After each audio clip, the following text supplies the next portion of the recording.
Bisma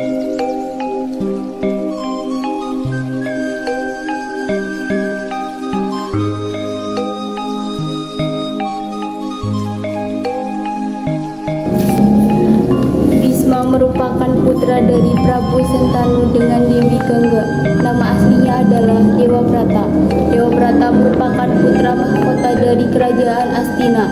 Suatu saat tibalah hari di mana Dewa Brata akan diangkat menjadi Raja Astina menggantikan sang ayah Prabu Sentanu. Namun tak disangka datanglah Dewi Setiawati membawa anak lalu berbicara pada Prabu Sentanu yang didampingi oleh Dewi Durgandini.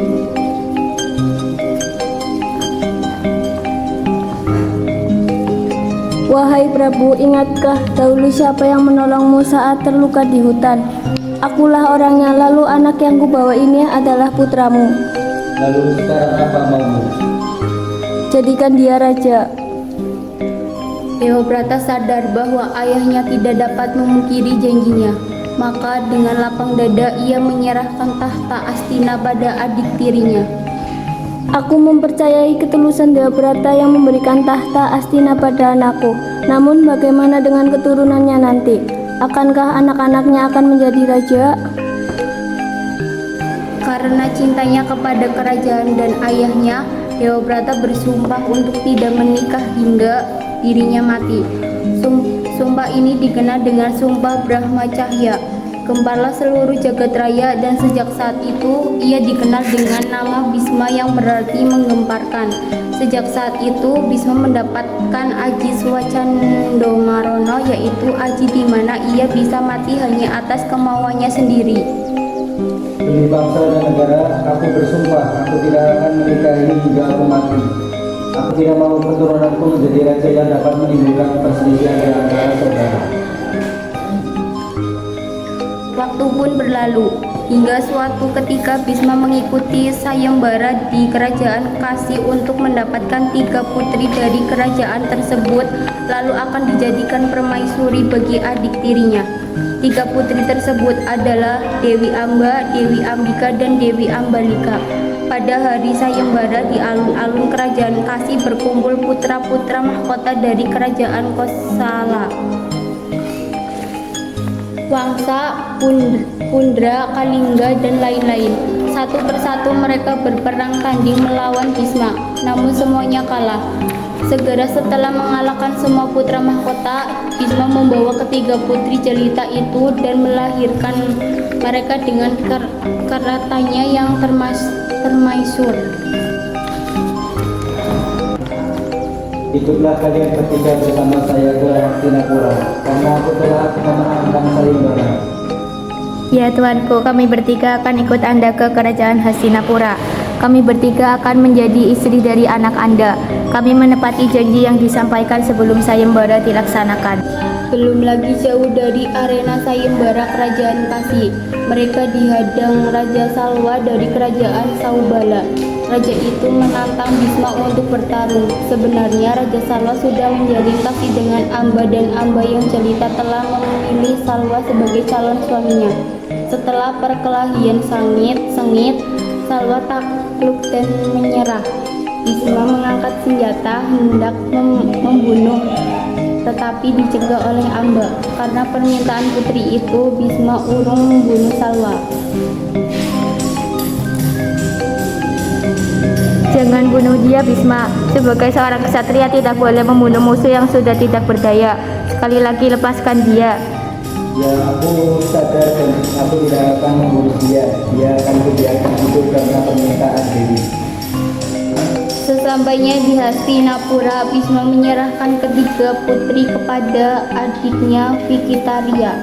Namun Dewi Amba membuat pengakuan bahwa ia telah mengalungkan bunga kepada Raja Salwa sebagai tanda telah memilihnya sebagai suami. Vikitaria merasa tidak etis untuk memperistri wanita yang telah menyimpan hati untuk orang lain. Maafkan hamba, Tuanku. Hamba ingin membuat pengakuan bahwa sebelum sayembara, hamba telah menambatkan hati hamba kepada seorang ksatria bernama Prabu Salwa. Sekali lagi hamba mohon maaf atas keadaan ini.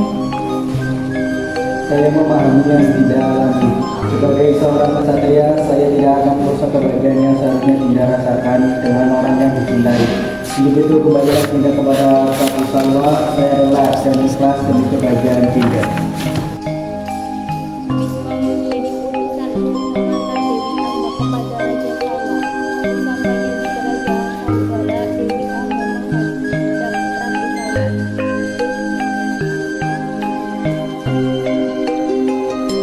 Sejak semula hamba telah tetapkan hati untuk mengabdikan diri, lahir dan batin kepada tuanku. Pangeran Bisma menerima penolakan hamba dan mengantarkan hamba ke hadapan tuanku. Jadikanlah hamba permaisuri tuanku menurut ajaran kitab-kitab suci sastra.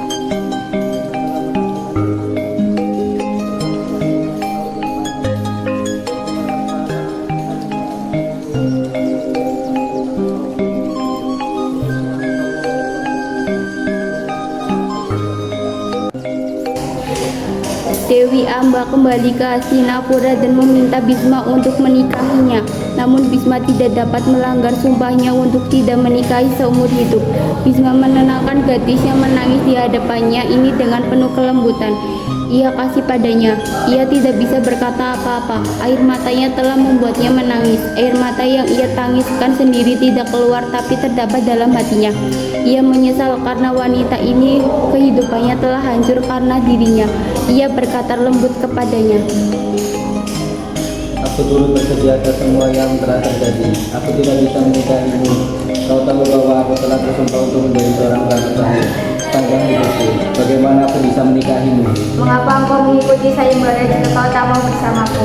Seandainya kau memberitahu aku bahwa aku telah memilih suamimu, hal ini tidak akan terjadi. Aku pasti akan menikahimu jika segalanya berbeda. Tetapi sekarang aku terlihat sumpahku. Aku tidak bisa membuatmu seperti yang kau inginkan. Aku hanya ingin bersamamu, Bisma. Aku tidak bisa bersamamu dan menikahimu, Amba. Aku telah bersumpah pada saya, aku tidak akan menikah hingga aku mati. Dewi Amba terus membujuk agar Bisma menikah dengannya dan bukan adik tiri Bisma. Bisma menjadi bingung. Ia lalu mengeluarkan kerisnya untuk sekedar menakut-nakuti Dewi Amba. Namun yang terjadi, Dewi Amba tidak sengaja tertusuk keris milik Bisma lalu mati. Sebelum kematiannya, Dewi Amba bersumpah bahwa ia akan bereinkarnasi dan ia sendirilah yang akan membunuh dan menjemput Bisma saat kematiannya. Sudahlah, Amba, tolong jangan mendekat lagi. Aku tahu dia akan segan-segan dari sini membunuhmu jika terus memaksaku. Baiklah, cepat bunuhlah aku. Lebih baik aku mati dengan bahagia di tanganmu daripada harus menanggung malu kembali ke kerajaan Kasih ataupun Hastinapura. Amba, maafkan aku, Amba. Hidupnya aku menginginkanmu. Tolong bertahanlah, Amba. Bisma, ingatlah aku bersumpah terlahir sebagai anak